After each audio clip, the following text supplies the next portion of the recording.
Hello, good evening. Welcome to Camnet Television News. I'm Jeffrey Ziambo to present. Our top stories in the news tonight: stakeholders oppose the importation of GMO mealie meal into the country. High cost of living angers the labor movement. NAPSA overwhelmed by people seeking partial benefits as government urges beneficiaries to use the online platform. In international news, KHARTUM residents hostage to fighting as RSF claims control of airport. And in sports news, Man City submit £300 million plan to increase capacity to 60,000.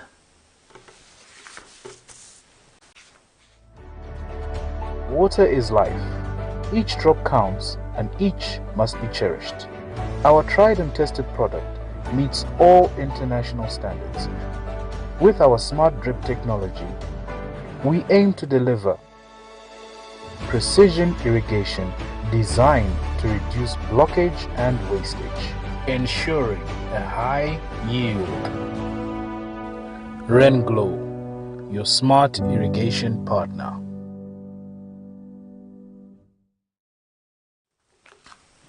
Hello again, the news in detail. WaterAid Zambia Technical Manager Adamson Sakala has urged water utilities in the country to ensure 100% metering coverage to ensure efficient water utilization and minimize revenue leakages. Water metering is a practice of measuring water use. Water meters measures the volume of water used by residential and commercial building units. And Mr. Sakala has noted that over the years, some 40 meters have been replaced by the commercial utilities in most parts of the country. He says in order to achieve efficiency, there is need to ensure accountability for water usage by both water utility companies and consumers.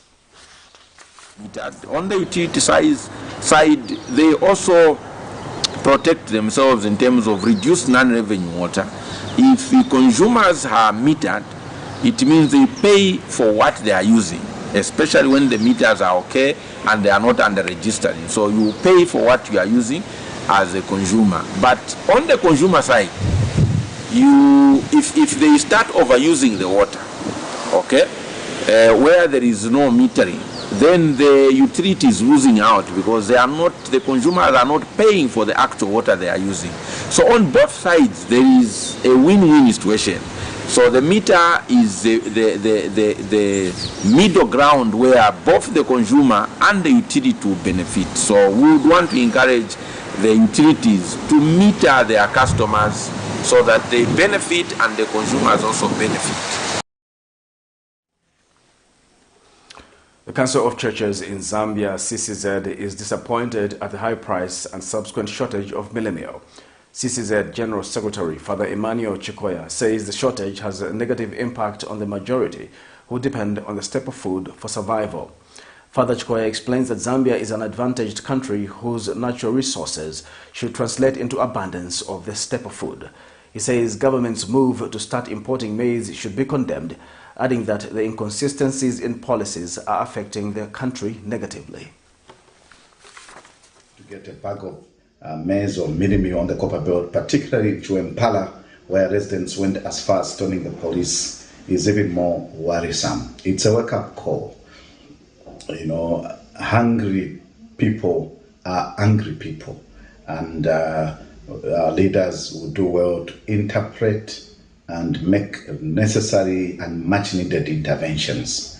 To this effect, CCZ wishes to condemn the move by government to start importing maize that we had in abundance just a few months back because we had recorded a bumper harvest and we opened up and we're exporting. So one wonders what has gone wrong. It's the same government, same leaders. Today we are told there's a challenge. Yesterday we were being told we are adequate and we can be exporting. And so, as CCZ, we believe that such inconsistencies in policy, statements, positions have the capacity to make people lose trust in those tasked to lead us and those that are assigned to handle the agricultural matters in our country. Government should therefore endeavor to remain consistent about this matter that affects the lives of many Zambians. On one hand, we have smugglers being arrested because they are trying to smuggle food into Congo. The Zambia Congress of Trade Unions has urged government to treat the current mealie meal situation in the country as a matter of urgency. Union Secretary General Joy Bene says the mealie meal issue is very sensitive, especially that it is a staple food for the country, and the consequences may be terrible if not well attended to.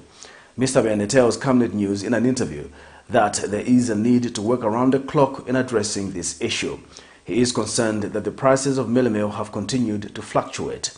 Mr. Bene has also noted with concern the high cost of living in the country, which has eroded the salary increment that was awarded to workers because prices of essential commodities have continued to go up.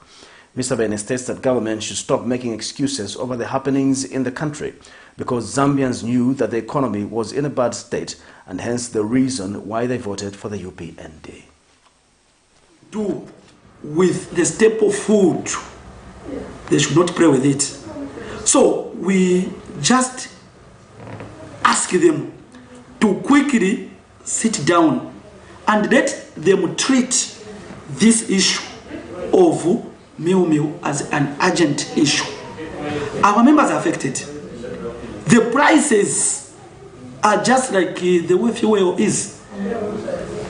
This month, fuel price will be like this.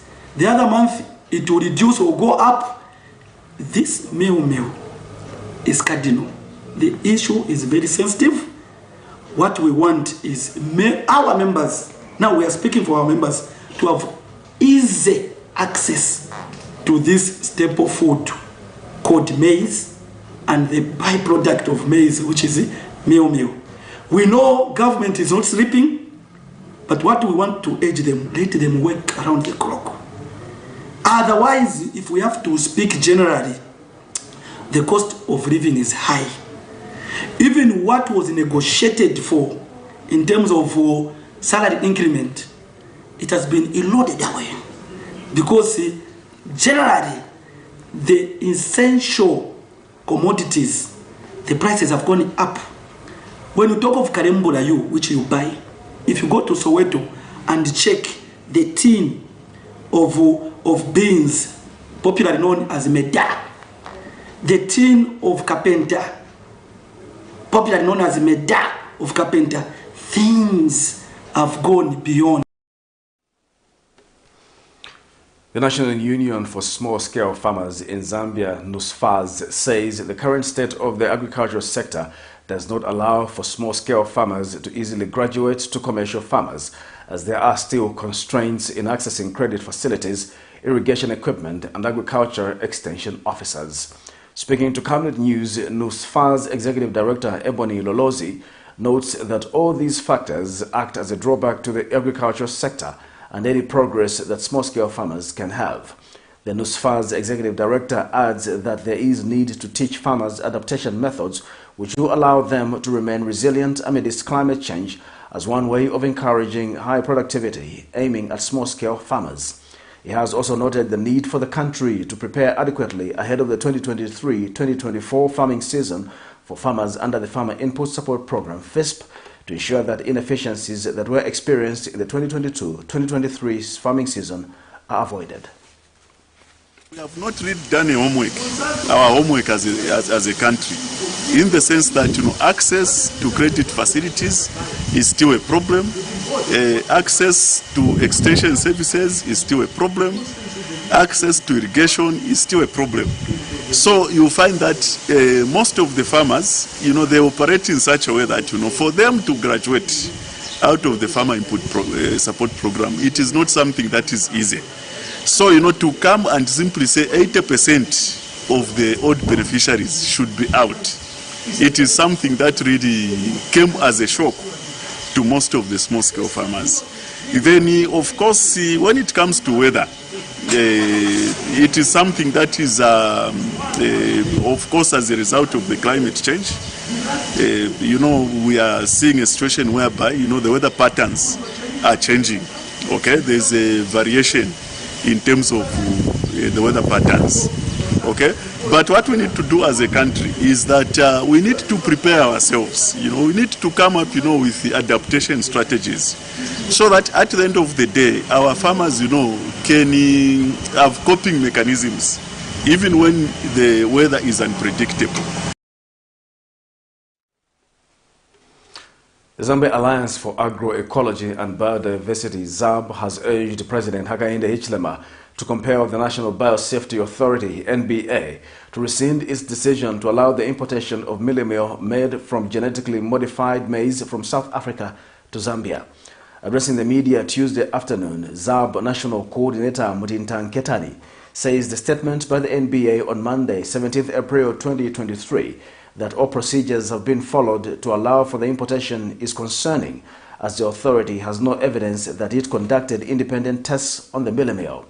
The organization has also questioned who is benefiting from the importation and sale of GMO mealie meal in Zambia, when scientific research has shown that GMO foods pose a high risk of diseases such as cancerous tumors, as well as kidney and liver malfunctions.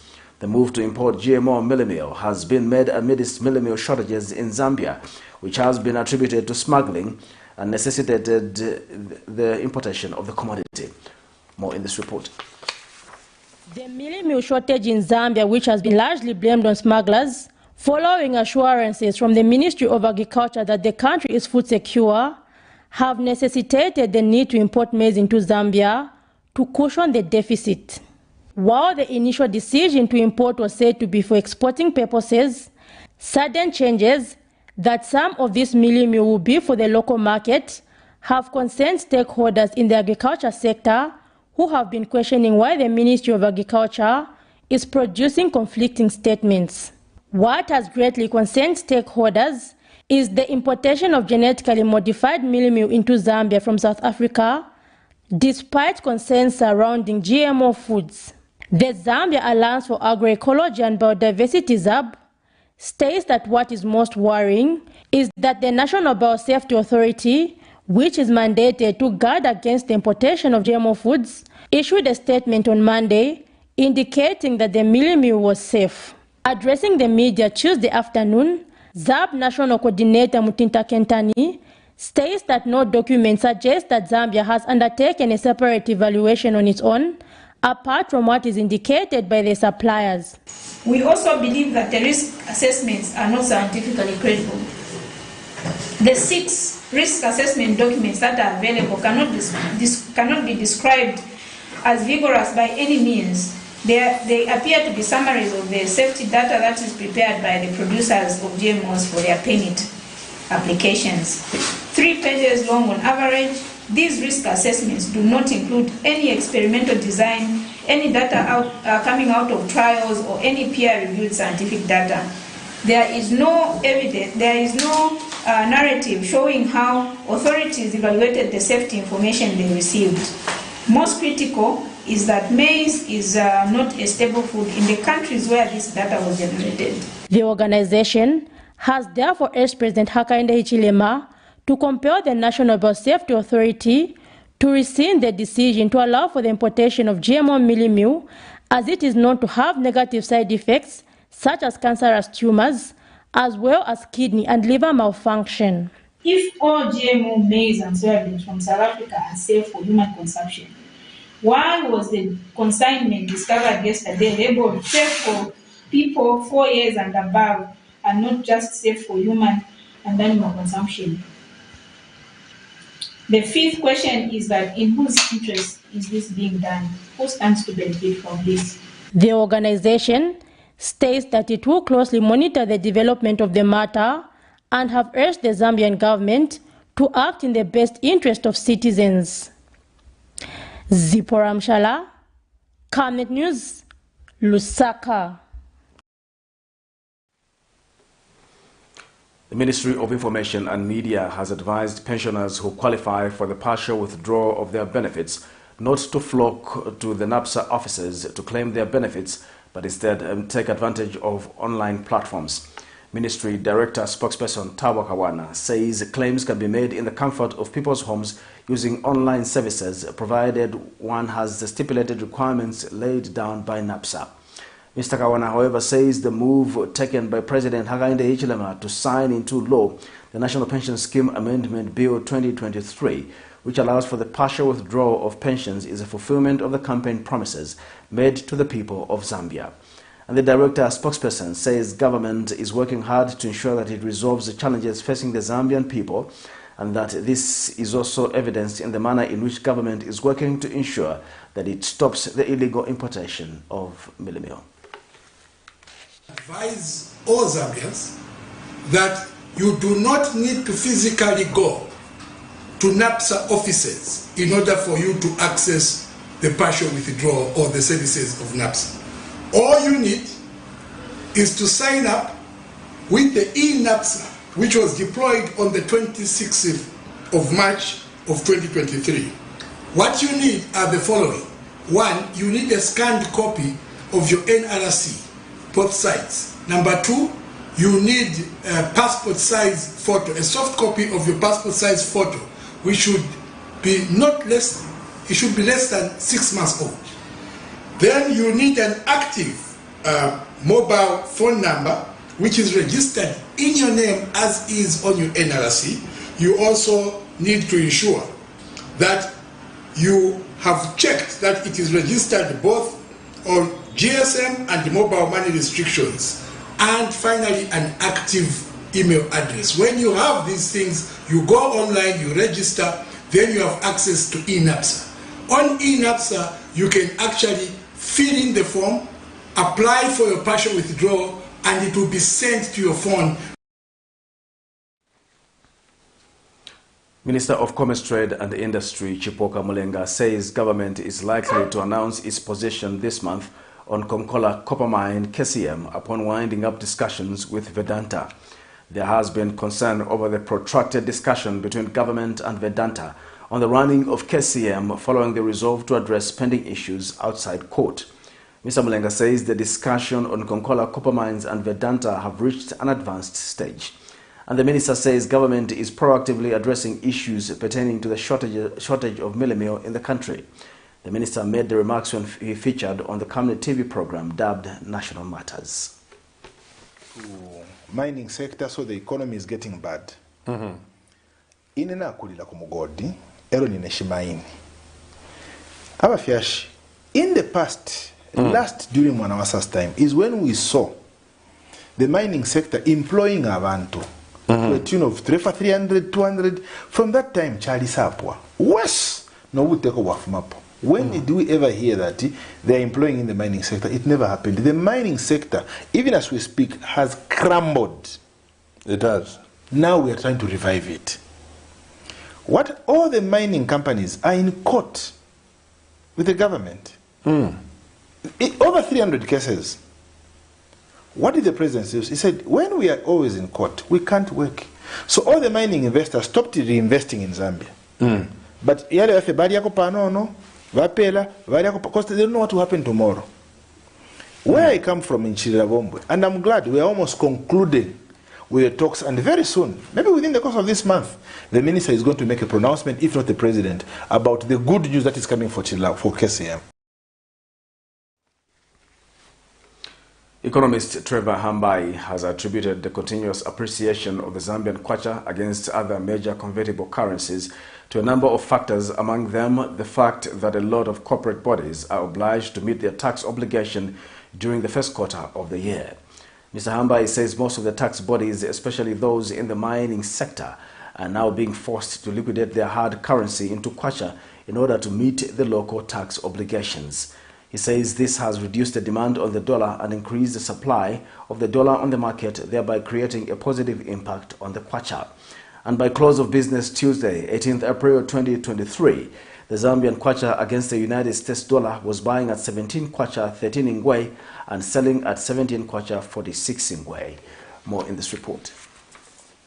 The Zambian kwacha had in the past 5 months come under attack, which had seen the Central Bank of Zambia move in to curtail the further depreciation of the local currency by increasing the statutory reserve ratio by 2.5 percentage point and the monetary policy rate by 0.50 basis point. Despite these interventions, the local currency continued to depreciate and went to over 21 kwacha to $1 United States dollar.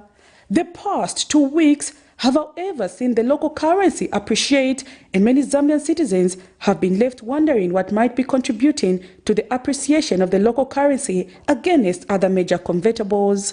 Economist Trevor Hambai has since explained what might be contributing to these factors.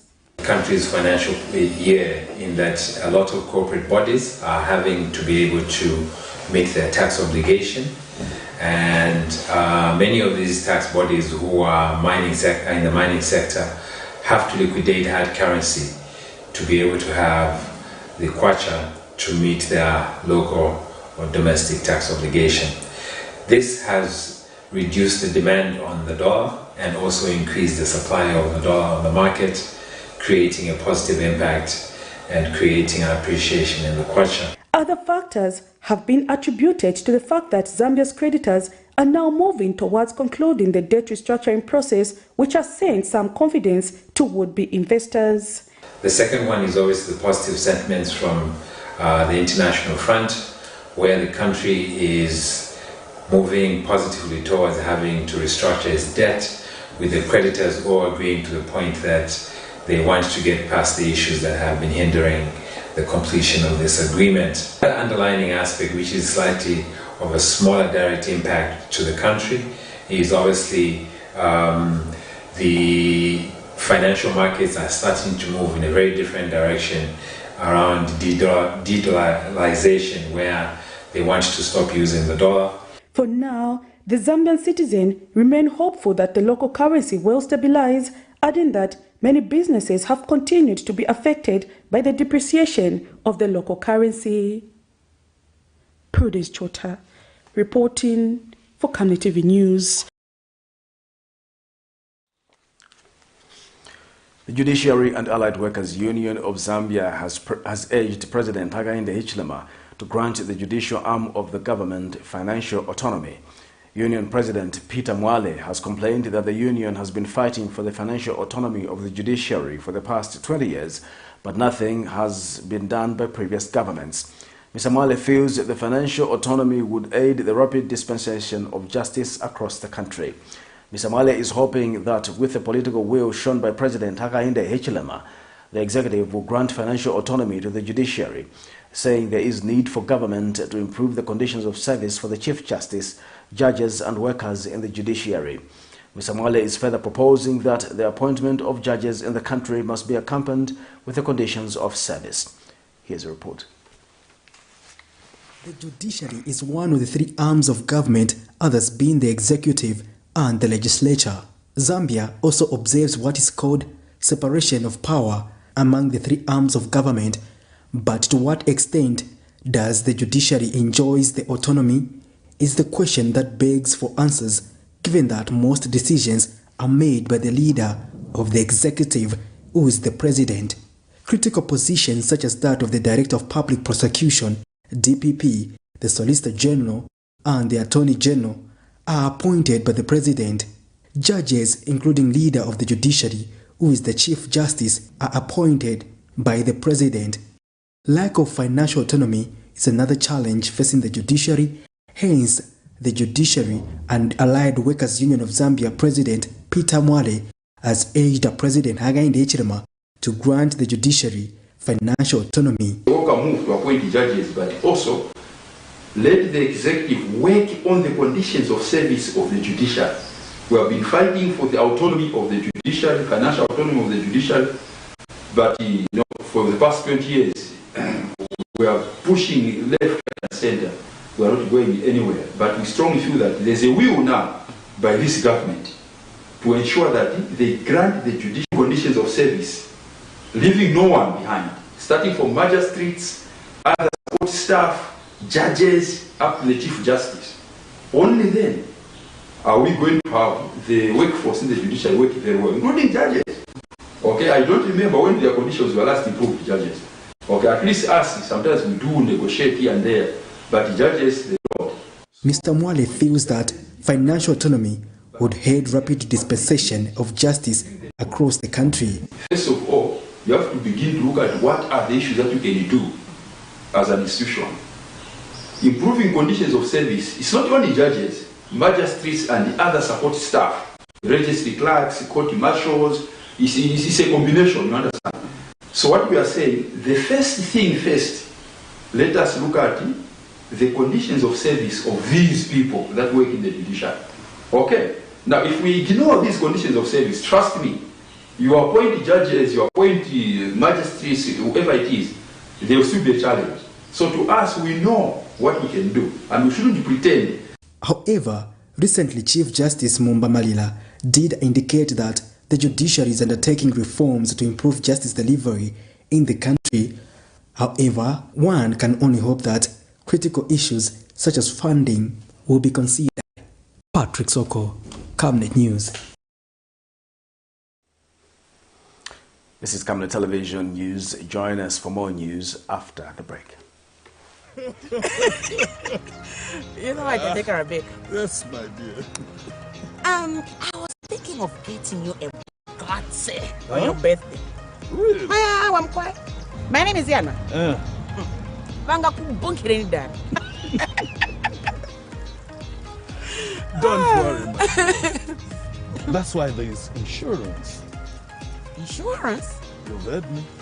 Not just any kind of insurance, but Savenda General Insurance, a company that offers superior customer service, highly professional and dedicated staff. We are not just any insurance company, but an insurance company that actually pays our claims. We cover, among others, fire, marine, aviation, engineering, agriculture, motor vehicle, and miscellaneous insurance. So, live life to the full, knowing that Savenda General Insurance has got you covered.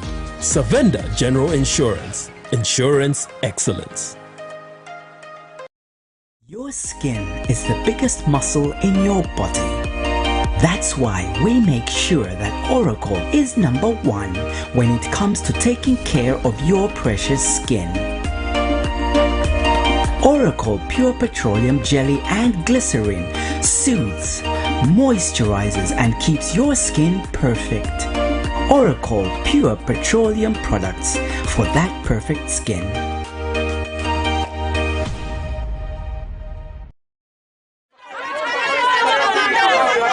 For immediate coverage of any breaking or latest news in Zambia and around the world on Camnet Television, call the numbers on your screen.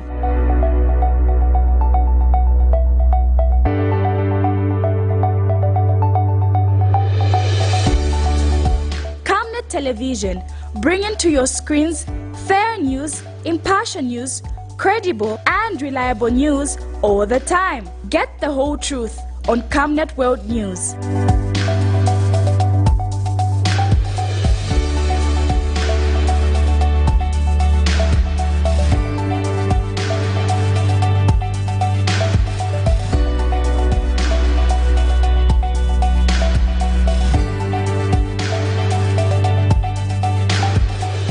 Camnet Television, not just another channel.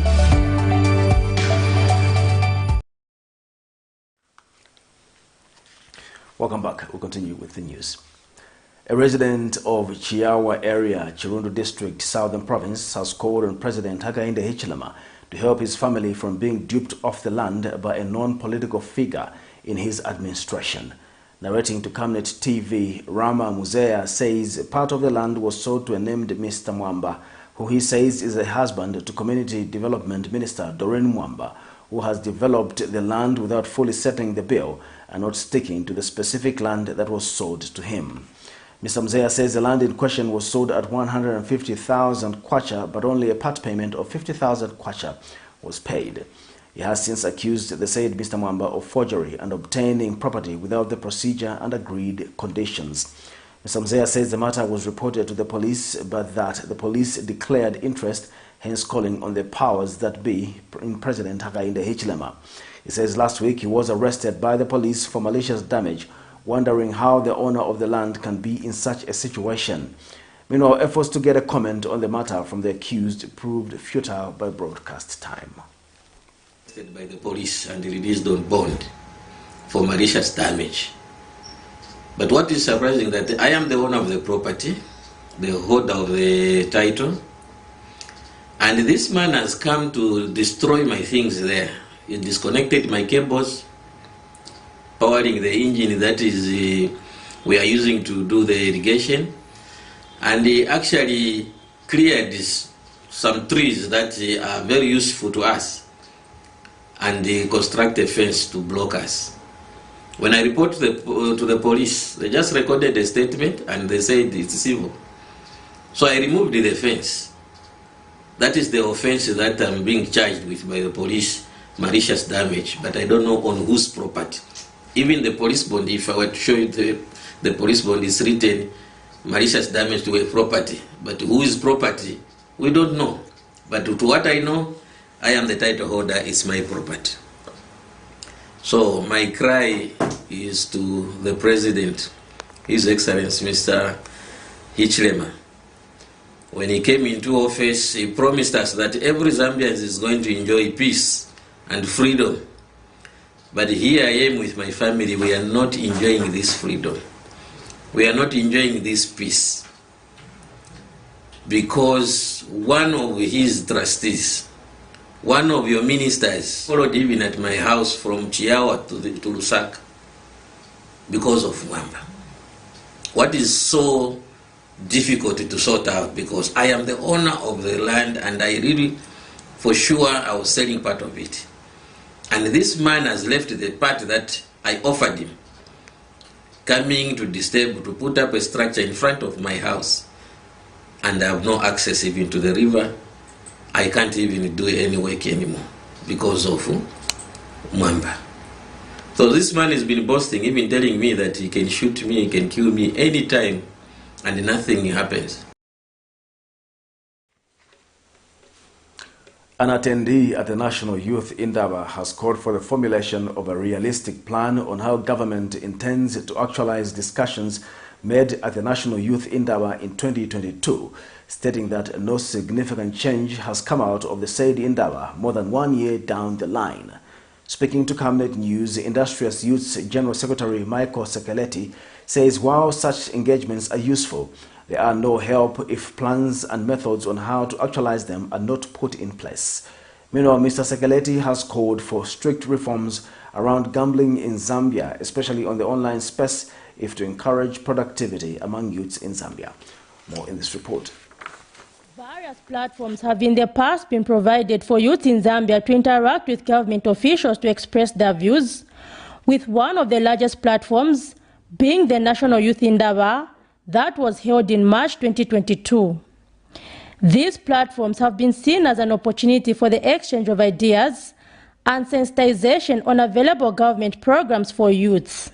An attendee of the National Youth Indaba, Michael Sekeleti, who is also Industrious Youth Secretary General, has however described the said meetings as a stunt, stating that nothing fruitful has come out of the same. Mr. Sekeleti has also called for the strengthening of regulations governing Zambia's online gambling space, stating that youths are wasting away from this unproductive activity. Let the consultation start from the ward level, go to the constituency level, the district level, the provincial level, until they reach the national level. That's how this particular consultation should be done, and that's how participants should be drawn. In that particular manner, we're going to find that the inputs of a lot of citizens will be heard, and let technocrats take charge of these particular programs. Technocrats should be the ones to spearhead these particular programs. But online gambling is another problem that we are having in our country. There is need for us to put up policies. It's very difficult to restrict young ones from gambling online. But the only way that we can do, those that are doing online gambling, they should have the minimum amount of money that we can deposit in order for you to start gambling. For example, 20,000. How many young people will afford to have a 20,000 start gambling? There are going to be few. A lot of people will just be interested, these things, no. You see, so there must be, you put up a policy where the minimum amount of money for someone to gamble online, at least 20,000 going up. It will curtail a lot of young ones from gambling online. Meanwhile, Industrial's Youth Executive Director Nechan Takakuya has expressed concern on the selection of Ward Development Committee WDCs under the Constituency Development Fund, stating that the performance of some WDCs is not impressive. You find that the whole members, the whole executive committee for the WDC, they're all politically aligned. When by the law, the members of the WDC should be the church, should be the members of the community, NGOs, to see to it that they balance up, bring up issues that will balance the community. But only those who align to the political party, they are the ones who are in these positions. So you find that in most cases, before it is even deliver its intended purposes, the political parties first must benefit from it. Again, you find that the process which takes for the people to get the shares or what they applied for, it takes long. The duo have called for policies that will promote youth development in the country. Zipporah Mshala, Camnet News, Lusaka. The Kalomo Farmers Association has made a distress call to government and livestock stakeholders to put up strong security measures aimed at addressing cattle rustling in Southern Province. Choma Kalomo Farmers Association Farm Security Services representative Pierre's Council, who made the call during the stakeholder consultative meeting held in Choma, has urged to find lasting solutions to rampant theft of livestock in Southern Province. Mr. Conso says most commercial farmers have employed armed security companies to protect their livestock from criminals engaging in stock theft by exchanging gunshots with poachers, resulting in deaths. And Chief Chikanta of Kalomo noted that stock theft is very rampant and affecting households negatively in the province. The Choma Kalomo Farmers Association has made a distress call to government and livestock stakeholders to put up strong security measures aimed at addressing cattle rustling in Southern Province. Choma Kalomo Farmers Association Farm Security Services representative Pierre's Council made the call during a stakeholder consultative meeting held in Choma to find lasting solutions to rampant theft of livestock in Southern Province. Mr. Council says most commercial farmers have employed armed security companies to protect their livestock from criminals engaging in stock theft by exchanging gunshots with poachers, resulting in deaths. Farmers have employed armed security companies, which is probably resulting in the lower stock theft cases amongst the commercial farmers.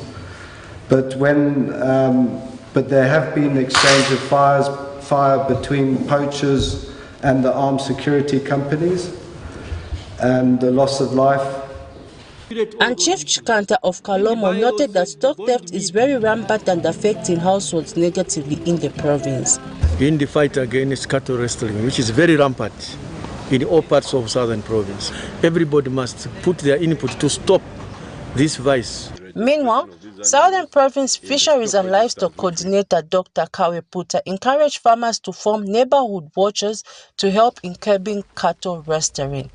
We need the communities to form neighborhood watches where they'll be in charge of trying to police these occurrences which are happening. Kalomo Member of Parliament Harry Kamboni called for reinforcement of the law and met out stiffer punishment for cattle rustlers. Those who steal, stock theft, cows and so forth should not be given bail, and try to reinforce the law so that we can curb them at all levels, at local level, national level. So these are some of the things that we are trying to suggest. Maiwasi Zulu reporting from Nais in Choma, Southern Province. This is Camnet Television Main News. Join us for international and sports news after the break. Water is life. Each drop counts and each must be cherished. Our tried and tested product meets all international standards. With our smart drip technology, we aim to deliver precision irrigation designed to reduce blockage and wastage, ensuring a high yield. Rain Glow, your smart irrigation partner.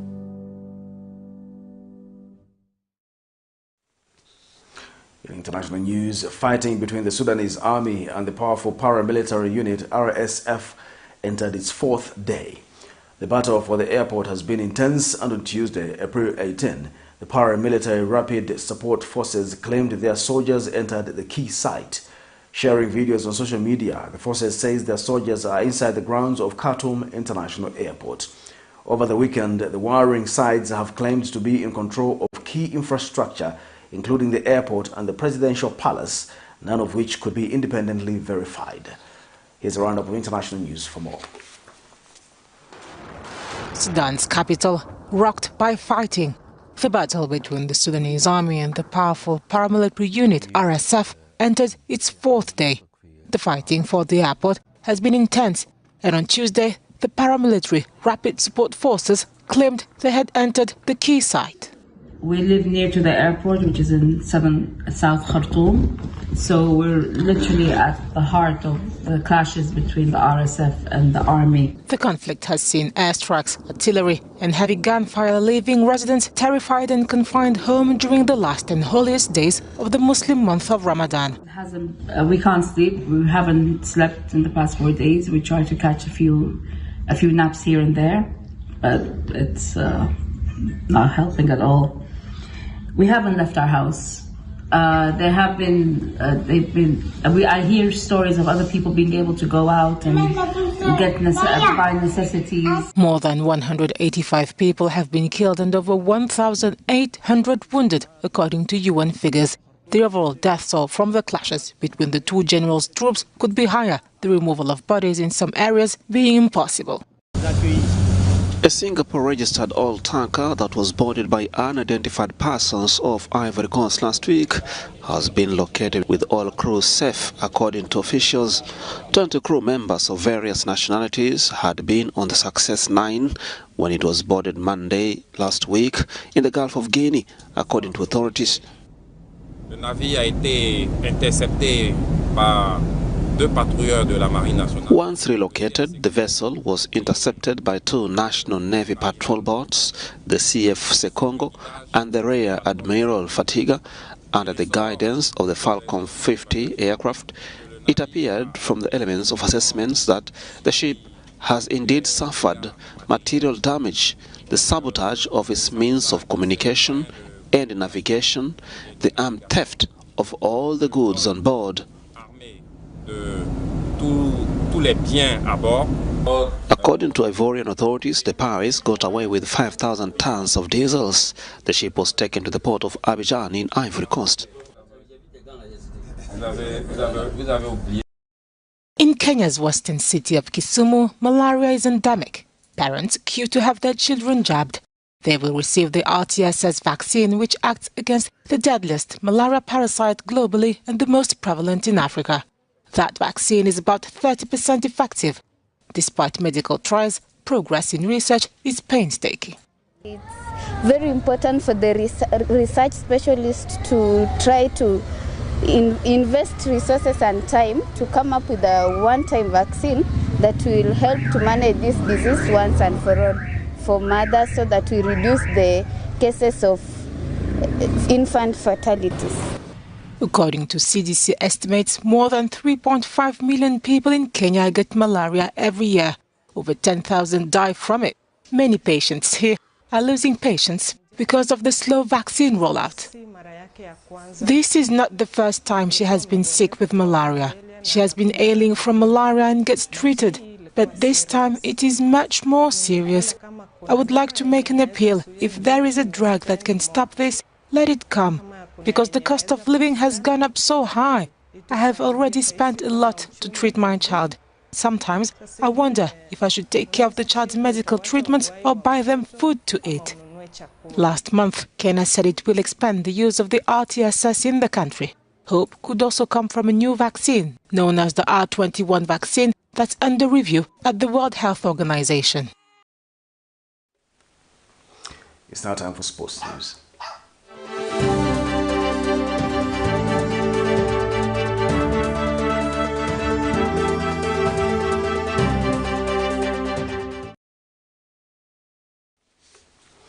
In our sports news tonight, Manchester City have submitted a planning application for a £300 million extension of Etihad Stadium.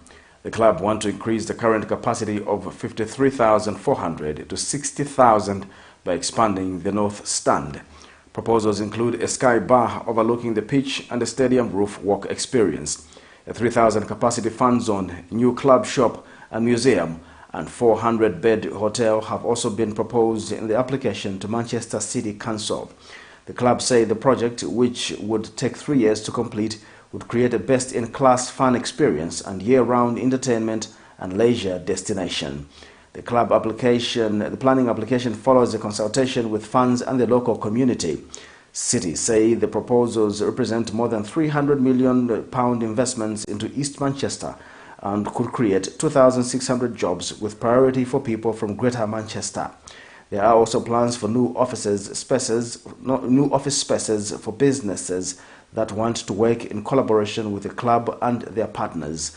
In August, City announced discussions were in a primary phase to expand the 2-tier north stand to 3 tiers, but their planning application proposes to expand a single upper tier above the existing lower tier.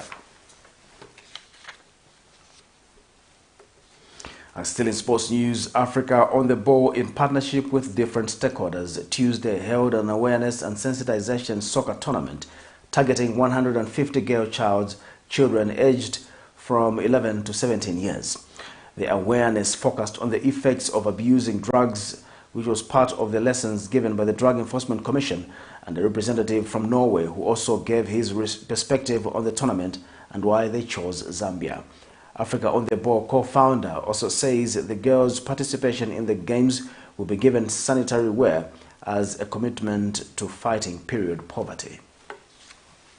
50 girls, which are split into 10 teams of 15 participants each. So the whole idea of this tournament is to take the girl child through different phases of life, such as life skills. So our partners are doing different sessions such as drug abuse, alcohol abuse and substance abuse, as well as self-mentorship and menstrual hygiene management. I'm talking of menstrual hygiene management because at the end of this tournament we're going to give every participating girl a sanitary towel. As Africa on the Ball, we are committed towards the fight against period poverty. Why are we doing a girl child? We know Zambia, the Copper Queens, qualified to the World Cup. It is very imperative that we still cement the grassroots so that we can easily go back and tap talent after the Babla Bandas are done playing and everything, because this is where it all began. And we, Enforcement Commission, Education Department, we have been invited by our stakeholders to come and give awareness talk on Africa on the Ball. This is a program for the young girls that are upcoming in football talent and all that. So as a Drug Enforcement Commission, our main purpose here is to actually give awareness on anti-doping. As you know, we are having a lot of young footballers coming up in terms of football. So as a Drug Enforcement Commission, the Education and Counseling Department, we feel that if we start training them in issues of anti-doping at a very tender age, like we are having here, those that are participating from 14 to about 16, it is a very good platform for us because we are aware that when we impart that information about dangers of abusing drugs in terms of anti-doping, we are going a long way. In this tournament to try to help empower girls, specifically on different girls' needs.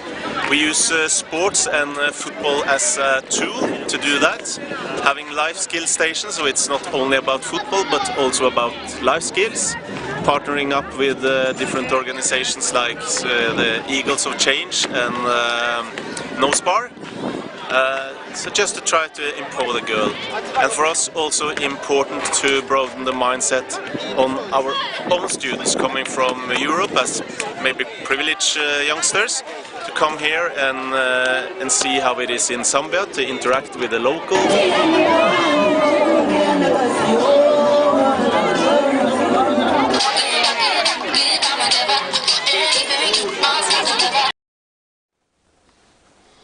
That sporting note brings us to the end of our news tonight. But before we go, the headlines once again. Stakeholders oppose the importation of GMO mealie meal into Zambia. High cost of living angers the labor movement. NAPSA overwhelmed by people seeking partial benefits as government urges beneficiaries to use the online platform. In international news, Khartoum residents hostage fighting as RSF claims control of airport. And in sports news, Man City submit £300 million plan to increase capacity to 60,000. When I look at the Camnet verse of the day, which is coming from Psalms 103 verse 6, the Lord works righteousness and justice for all the oppressed. Thank you so much for watching Camnet Television News. My name is Jeffrey Ziambo. Bye-bye.